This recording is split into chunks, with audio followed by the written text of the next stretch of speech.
చూస్తుంటే నోరూరుతుంది కదండి. మనం వేస్ట్గా పడేసే ఫుడ్తో హెల్తీగా చేసుకునే రెసిపీ. నమస్తే, హాయ్ అందరికీ, వెల్కమ్ టు ఎస్ఎస్ వ్లాగ్స్ 4185. ఈరోజైతే నేను పుచ్చకాయ ఉంటుంది కదండి, వాటర్ మిలన్, దాంతో మనం రెడ్ పార్ట్ అంతా తినేసి వైట్ పడేస్తుంటాం కదా వేస్ట్గా. దానివల్ల ఎన్ని ఉపయోగాలు ఉన్నాయో తెలుసో తెలియదో మీకు, అందుకని చెప్తున్నాను. ఈ వైట్ పార్ట్ వల్ల కండరాల్లో నొప్పి ఉంటుంది కదండి, మజిల్స్ నొప్పి వస్తుంది కదా, అవి అనేది తగ్గిస్తాయి. చాలా మంచిది హెల్త్కి అయితే. కండరాల నొప్పి లేడీస్కి అయితే ముఖ్యంగా డెలివరీ తర్వాత పెయిన్స్ అనేవి వస్తుంటాయి. నాకు కూడా ఉన్నాయండి అలా పెయిన్స్. ఏదో ఊరికి ఏదైనా తగిలినా కూడా పెయిన్ వస్తుంది, అట్లా పెయిన్స్ అనేది తగ్గిస్తుంది. చాలా మంచిది హెల్త్కి. చాలామంది వేస్ట్గా పడేయొద్దండి. ఇప్పుడు పుచ్చకాయల సీజన్ కదా, వేస్ట్గా పడేయొద్దు. ఎవరైనా తినొచ్చు. దాన్ని జ్యూస్ చేసుకోవచ్చు, కర్రీలా చేసుకోవచ్చు, స్వీట్లా చేసుకొని తినొచ్చు. చాలా మంచిది హెల్త్కి అయితే. నేనైతే ఈ వ్లాగ్లో కుకింగ్ ఈ వీడియో అయితే చూపిస్తూ, కుకింగ్ రెసిపీ చూపిస్తూ, ఒక స్త్రీ జీవితంలో ఎంత ఓపికగా ఉంటుందో దాని గురించి అయితే ఒక ప్రయత్నంలాగా ఉంది, అది చెప్తాను. నాకైతే చాలా బాగా నచ్చిందండి. నేను అందుకు షేర్ చేసుకోవాలనుకొని నేను చెప్తున్నాను. ప్రాసెస్ చూడండి, ఫుల్ వీడియో చూడండి, స్కిప్ చేయొద్దు. చాలా ఇంట్రెస్ట్గా ఉంటుంది, మనసుని కదిలిస్తుందండి అది. ఆ కవిత్వం అనేది నాకు అనిపించింది కాబట్టి మీతో షేర్ చేసుకుంటున్నాను. పూర్తిగా వినండి. నచ్చితే కామెంట్ చేయండి, లైక్ కూడా చేయండి. మీ కామెంట్ చేసి లైక్ చేయటం వల్ల నాకు అనిపిస్తుంది చాలామంది ఉన్నారు ఇలాంటి వాళ్ళు అని చెప్పేసి అనిపిస్తుంది. ప్రాసెస్ అయితే చూడండి, పుచ్చకాయ ప్రాసెస్ లాస్ట్లో చెప్తాను. నేను ఈ కవిత్వం కూడా చదివేసి దీని మీనింగ్ కూడా చెప్తాను మళ్ళా. సరేనండి, ఇప్పుడు అయితే స్టార్ట్ చేద్దాము. స్త్రీ జీవితంలో ఎంత ఓపికగా ఉండేది దాని గురించి. కాలికి మెట్టు, తాలిబొట్టు, నుదిటిన బొట్టు, ఈ మూడిటి కోసం మూడు ముళ్ళ బంధాన్ని వేసుకుని కన్న వాళ్ళను కాదనుకొని పరిచయం లేని వ్యక్తితో ప్రయాణాన్ని మొదలుపెట్టావు. దూరం ఎంత ఉందో తెలియదు, తీరం ఎలా చేరాలో తెలియదు, నడి మధ్యన నావా పడవ లాంటిది. చూసారండి, తీరం ఎలా చేరాలో తెలియదు, నడి మధ్యన నావా పడవ లాంటిదంట. నీ ప్రయాణం ఉరిశిక్ష పడ్డ ఖైదీలా. ఊరు దాటాలంటే పర్మిషను, ఒకవేళ వెళ్ళినా బెయిల్ మీద వెళ్ళినట్లు, వెళ్ళి జైలుకు వచ్చినట్లు. టైంకు రావాల్సిందే, లక్షలు పోసి శిక్షలు అనుభవించాల్సిందే. ఏకైక వ్యక్తి ఒక స్త్రీ మాత్రమే. అదే కదండి, అర్థమైంది కదా. ఒక పెళ్ళి చేసుకొని 3 ముళ్ళు వేయించుకొని తెలియని వాడితో వెళ్ళేసి అక్కడ కష్టాలు అనుభవిస్తూ, అసలు అటు ఇటు అంటే అటు పోవాలి ఇటు పోవాలి అర్థం కాక తల్లిదండ్రులను వదిలేసి బాధపడుతూ వాళ్ళు పెట్టే కష్టాలు అనుభవిస్తూ, వాళ్ళ పర్మిషన్ లేదు, బయటికి పోవటానికి ఉండదు. మళ్ళీ టయానికి రాకపోతే రాలేదు, ఇంతసేపు ఏం చేస్తున్నావు అని అడగటం. ఏది అంటే ఆ 3 ముళ్ళు పడ్డాక మన లైఫ్ అనేది ఇలా ఉంటుందండి. అది ఓపికగా, స్త్రీ ఎంత ఓపికగా ఉంటుందని గురించి చెప్పాడు. అంటే మనం పెళ్ళి చేసుకున్నాక మన ప్రయాణం ఎలా ఉంటుందో తెలియదండి. ఒక స్త్రీ జీవితం ఏంది, కొంతమంది 100 ఏళ్ళు సంతోషంగా ఉంటారు, కొంతమంది మధ్యలోనే ఇదైపోతారు. ఇది చాలా బాధాకరమైందండి నిజంగా అయితే.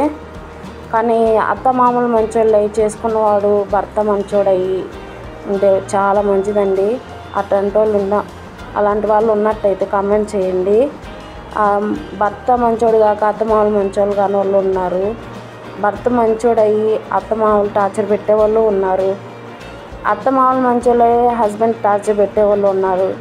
అసలు ఈ జిందగీలో అన్ని రకాలు ఉన్నారండి. అసలు ఒక్కొక్కరిది గురించి తెలుస్తుంటే ఎంత బాధేసిద్దంటే అలా ఉంటుందండి నిజంగా అండి. ఇది చాలా, ఒక ఆడపిల్ల, ఒక స్త్రీ ఎంత ఓపికగా ఉంటుందంటే చాలా గ్రేట్ అండి. ఈ గ్రేటు అది ఒక స్త్రీకే వస్తుంది. పిల్లలను కన్న తర్వాత కానీ, పెళ్ళి కాకముందు లైఫ్ వేరండి. పెళ్ళి కాకముందు ఏంటంటే తల్లిదండ్రుల మధ్య బతికొస్తుంది. వాళ్ళు చాలా కేర్గా తీసుకుంటారు, నచ్చినట్లు ఉండనిస్తారు. నచ్చినట్లు అంటే మరీ దారుణమే కదంటండి. వాళ్ళు క్రమశిక్షణలో పెట్టి పంపిస్తారు. మళ్ళీ వాగుడుగా అంటారు అత్తగారి ఇంటికి వెళ్ళాక. వాగుడుగా ఎందుకు అయిద్దండి?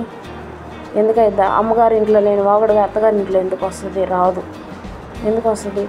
ఎందుకు వస్తుంది? వాళ్ళు చేసే పనులు చేష్టాలు అవి నచ్చక చూసిద్ది ఓపిక పట్టిద్ది. అందుకు నోరు ఎక్కువైపోతుంది ఆడపిల్లకి. ఎదుగు పెరుగుతుంది, చేస్తుంది, అది ఇది అంటారు. ఎదురు తిరక్కేం చేసిద్ది. ఏదైనా ఒక ఓపిక కొన్నాళ్ళ వరకే ఉంటుందండి. అది నచ్చితే కామెంట్ చేయండి, లైక్ కూడా చేయండి. నాకు చదువుతుంటే నాకు అదలాగుంది, బాధగా ఉంది. ఇప్పుడు రెసిపీ ప్రాసెస్ మొత్తం చూసారు కండి. పుచ్చకాయని తీసుకున్నారు కదా, తిన్న వైట్ పార్ట్ అంతా తిన్న తర్వాత అదంతా రెడ్ మనం పైన రెడ్ పార్ట్ అంతా తిన్న తర్వాత వైట్ పార్ట్ ఉంది కదా, దానిపైన అది పైన అంతా గ్రీన్ కలర్ చెక్క అంతా తీసేసి శుభ్రం వాష్ చేసుకొని మళ్ళీ ఒకసారి వాష్ చేసుకొని, అంటే గ్రీన్ కలర్ వాసన వస్తుంది, అందుకని వాష్ చేసుకోమంటున్నాను. వాష్ చేసుకొని గ్రేట్ చేసుకోండి, పెద్ద దాంతోనే గ్రేట్ చేసుకోండి. గ్రేట్ చేసుకున్న తర్వాత ప్యాన్లో ఫస్ట్ జీడిపప్పు కిస్మిస్ నెయ్యి వేసి వేయించుకోండి. వేయించుకున్న తర్వాత అదే నెయ్యిలో కొంచెం నెయ్యి ఎక్కువగానే వేసుకోండి. కొంచెం అదే నెయ్యిలో మనం గ్రేట్ చేసుకున్న ఆ వాటర్ వస్తుంది కదండి, పుచ్చకాయ వాటర్ మనం గ్రేట్ చేసినాక అదంతా వంపేసేయండి. పిండన అవసరం లేదు.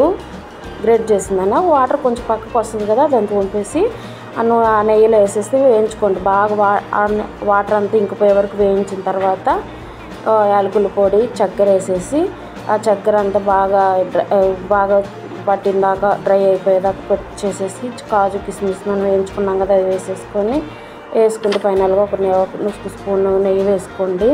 ఇంక అంతేనండి. ఫుడ్ కలర్ మీ ఇష్టం, ఫుడ్ కలర్ కావాలి, అందుకే నేను 2 పార్ట్లుగా తీసాను. ఫుడ్ కలర్ వేసింది, ఫుడ్ కలర్ వేయింది కూడా చూపించాను. టేస్ట్ అయితే వేరే లెవెల్ అండి, సూపర్ ఉంది. అది ఒక పుచ్చకాయకి అంత వచ్చేసింది గ్రేట్ చేస్తే స్వీట్. అది మా వాడు స్కూల్ నుంచి రాంగలని తినేసాడు.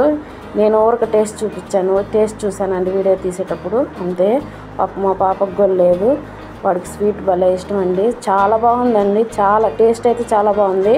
హెల్తీ కూడా, చాలా హెల్తీ. ఇది ఖచ్చితంగా మిస్ చేసుకోవద్దు. ఇప్పుడు పుచ్చకాయల సీజన్ కాబట్టి తినండి. ఇలా చేసుకొని కర్రీ కూడా చేసుకోవచ్చు, జ్యూస్ చేసుకోవచ్చు. మీకు ఏదన్నా పుచ్చకాయ ఇది ఏదైనా కావాలంటే నాకు కామెంట్ సెక్షన్లో కామెంట్ చేయండి, నేను వీడియో చేస్తాను దాని గురించి కూడా, కర్రీ కానీ జ్యూస్ కానీ. నచ్చితే ఒక చిన్న లైక్ చేయండి, కామెంట్ చేయండి. నేను చెప్పిన కవిత్వం గురించి కూడా ఒక కామెంట్ చేయండి. Thank you for watching. Bye bye.